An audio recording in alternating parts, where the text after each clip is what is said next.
ఈరోజు మన సమాజంలో మహిళలకి తక్కువ అవకాశాలు వస్తున్నాయి. అంటే చదువుకునే విషయంలో కానీ ఉద్యోగాల విషయంలో కానీ రిజర్వేషన్ కేటాయించడం జరిగింది.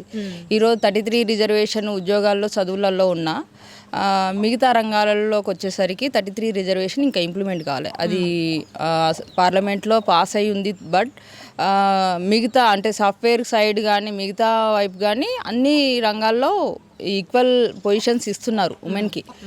ఇక్కడికి వచ్చేసరికి ప్రాక్టికల్గా మనం సమాజంలో చూడాల్సి వస్తే కొన్ని అవాంతరాలు ఎదుర్కొంటున్నారు. కొన్ని జరుగుతున్నాయి, కొన్ని దుర్ఘటనలు చూస్తున్నాం. రోజుకి జరుగుతున్న సంఘటనలు ఏంటనేది రోజు పేపర్లలో టీవీలలో వింటూనే వస్తున్నాం.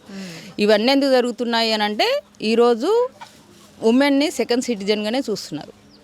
రాజ్యాంగంలో మనం పొందుపరుచుకునేది ఏంటిది అంటే ఉమెన్ ఈక్వల్ అని చెప్పేసి రాజ్యాంగం పొందుపరిచినాం. కానీ ఈరోజు రాజ్యాంగంలో చెప్పుకున్నట్టుగా మెన్ చూసినట్టుగా ఉమెన్కి ప్రియారిటీ లేదు అనేది మనం అనుకోవాలి. అయితే ఈరోజు వచ్చే అవకాశాలు ఉమెన్కి అంత ఈజీగా ఏమి రావట్లేదు. అందులో నేను కూడా ఒక భాగమే.